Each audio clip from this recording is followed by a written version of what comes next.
Today we're taking a look at these NBA matches, which are happening on Monday, January 3, 2022, and giving you match breakdowns, betting tips and predictions in general on these games. Welcome back to High Stakes, let's get straight into it. Also, don't forget to subscribe to get notified as soon as we release these sport prediction videos, and if you would like more betting tips and predictions, then check out our Patreon in the link down below. Our new Patreon is a way for us to help you improve your chances of making more money. 5 plans are available for each and every one of you. You can get 30 extra betting picks all the way up to 500 extra betting picks per month. Stop wasting hours of your time searching for bad betting advice that ends up costing you a lot of money. Join the High Stakes Patreon now and get the best betting picks and advice. Utah Jazz vs New Orleans Pelicans. Utah leads the NBA in scoring, averaging 116 points per game. The Jazz also lead the league in FG%, shooting the ball at 48% per game, and in 3PT field goals per game with 15. The Jazz lead the league in rebounding, and Rudy Gobert, the NBA's leading rebounder at 15 per game, is a big part of that. The Jazz turn the ball over more than their opponents this season, at nearly 2 more per game. The Jazz have been effective in opponents' field goal percentage, holding their opponents to 44% shooting this season.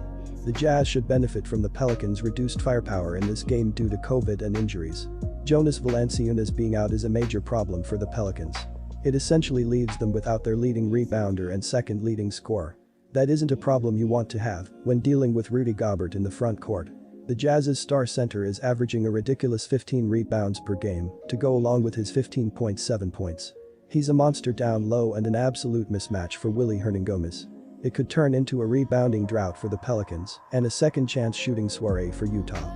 I can't imagine the Jazz will be happy with the way that game against the Golden State Warriors ended either. So they'll surely be looking to make an example out of some poor opponent standing in their crosshairs.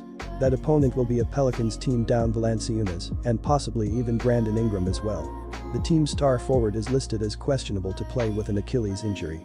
The New Orleans Pelicans, despite their loss to the red-hot Milwaukee Bucks on Saturday, have been playing their basketball of the season in recent weeks. Despite not having Zion Williamson for the entire season to date, the Pelicans have come back from a slow start to push their record to 13-23 on the season. Our first betting advice is to pick Utah Jazz to cover the spreads. Brandon Ingram is still listed as questionable to play in the game with an Achilles injury, and Jonas Valanciunas is stuck in the league's COVID protocols. That means the Pelicans could be down their top 2 scorers when facing a Jazz team only allowing 102.7 points per game on average. It could potentially put a lot of pressure on guys like center Willy Hernangomez to step up against one of the best teams in the NBA. The Jazz already leads the league in rebounds with a monster board snatcher at center in Rudy Gobert. So Hernangomez will have his work cut out for him in not only limiting Gobert's offensive production, but he'll also have to find a way to win on the boards. Utah is the #1 scoring offense in the NBA. They have played to the over in 19 of 35 games thus far this season. In its last 7 games, Utah has scored at least 116 in 5 of those games and scored at least 120 in 4 of those. New Orleans has scored at least 110 in 4 of its past 7 games. Even without Ingram in the team's past 2 games, the Pelicans have scored 113 and 108 points. If Utah shoots as they normally do, I don't see any reason why this game won't get well past the over, similar to the 2 teams' second meeting this season. In that game, a 127-105 Utah win, the Jazz shot over 50% from the field and 40% from 3PT range. Our second betting advice is to pick over 216. Quick reminder, don't forget to subscribe to get notified as soon as we release these sport prediction videos, and if you would like more betting tips and predictions, then check out our Patreon in the link down below.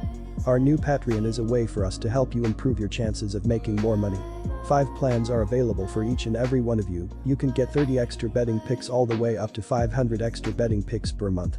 Stop wasting hours of your time searching for bad betting advice that ends up costing you a lot of money. Join the High Stakes Patreon now and get the best betting picks and advice. Orlando Magic vs Chicago Bulls. Although it has been a dismal season for Magic fans, they may have found something in Franz Wagner. Franz Wagner entered the game tied for first in scoring among NBA rookies at 15.6 points per game. Jalen Suggs remains on the sideline, but the Magic will not rush the youngster into action. We may not see how good this team could be until next season. The Magic are just 2-5 at TS when coming off of back-to-backs this season, and it will be tough to bounce back after losing to the Celtics in overtime on Sunday. The Chicago Bulls are 21-13 at TS this season, which is the fourth best mark in the NBA, and they are 9-4 at TS as a home favorite. Our first betting advice is to pick Chicago Bulls to cover. The Bulls are currently number 1 in the NBA, knocking down 38.6% of their threes, second making 81.6% from the free throw line, third shooting 47.4% from the field, and ninth averaging 111 ppg. Defensively, Chicago is 15th, holding opponents to 107.3 ppg. According to BetMGM, the Bulls currently have the 11th best odds to win the title at plus 3,000. There seems to be good value there for the Bulls, seeing that they have the best record in the Eastern Conference, yet Brooklyn, Milwaukee, Miami, and Philadelphia all currently are ahead of the Bulls when it comes to title odds. The Orlando Magic and Chicago Bulls rank middle of the pack in pace through the first week of the new year. These teams are headed in the opposite direction. The Bulls have won 7 straight games and playing their best basketball of the season. The Magic, on the other hand, have lost 17 of their last 20 games. Expect most of the points in this game to come from the Bulls, dominating the young Magic backcourt throughout the evening. The total number has gone under in 9 of Orlando's last 12 games facing Eastern Conference opponents. Our second betting advice is to pick under the total.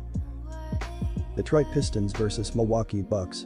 Giannis Antetokounmpo had 35 points, 16 rebounds and 10 assists for his second triple-double of the season, and the Bucks won their 6th straight game, beating the New Orleans Pelicans 136-113 at home.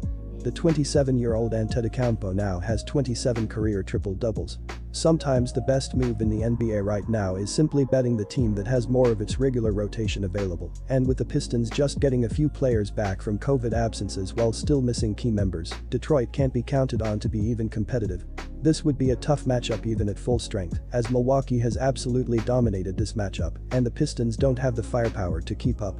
Few teams in the NBA are more balanced than the Bucks, who rank 4th in offensive rating and 8th in defensive rating, even after a middling first month of the season, and are only getting better as Antetokounmpo has been on an unreal tear the last few games. The current Pistons roster doesn't have enough scoring to keep up with that, ranking last overall in both rating and effective field goal percentage. Milwaukee has simply overwhelmed Detroit of late, with only 2 of its victories in this current 12-game head-to-head winning streak coming by single digits, including a combined margin of victory of 48 points across 2 contests this season. Saddiq Bey hit a three-pointer with 1.9 seconds left in overtime and finished with 21 points, leading the Pistons to a big home win over the San Antonio Spurs on Saturday. Hamidou Diallo had 34 points and 13 rebounds to lead Detroit, which had lost 4 in a row and 18 of its last 19 games. The Pistons had 5 players score in double figures and 3 players with double-digit rebounds. Our first betting advice is to pick Bucks minus 15. The Bucks aren't nearly as good against the spread at 18-20, but are starting to pick things up with 5 covers in their last 6 games. Overs are 17-21 for the Bucks, although each of their last 4 games have gone over the betting total. This is an elite Milwaukee offense with an average of 112.2 points per game on shooting splits of 53.2% from 2, 12, and 36.4% from 3, 6th. Milwaukee's defense hasn't been that effective, but is still getting the job done, allowing 107.6 points per game, with opponents shooting 53.0% from 2 and 33.6% from beyond the arc. Antetokounmpo is having another MVP-level campaign with 27.8 points, 9.6 rebounds, 5.9 assists, 1.1 steals and 1.5 blocks per game on 53.7% shooting from the floor. Chris Middleton adds 18.6 points and 5.1 assists per game, while Jrue Holiday is also enjoying a strong campaign at 18.1 points, 6.6 assists and 1.6 steals per contest. The Milwaukee Bucks ranked 9th in pace through the early part of 2022. Although playing without Chris Middleton and Dante Vincenzo for much of the last month, they have not skipped a beat in the scoring department. Giannis has been on an absolute rampage. In 4 games since his return on Christmas, Antetokounmpo has averaged 33 points, 11.5 rebounds, and 6.5 assists. Detroit lacks any frontline bodies to slow him down, with their only option being to ramp up their own pace and match Milwaukee's scoring. That won't happen, but Detroit will do enough offensively to drive the total up. The total number has gone over in 9 of Detroit's last 13 games overall. Our second betting advice is to pick over the total.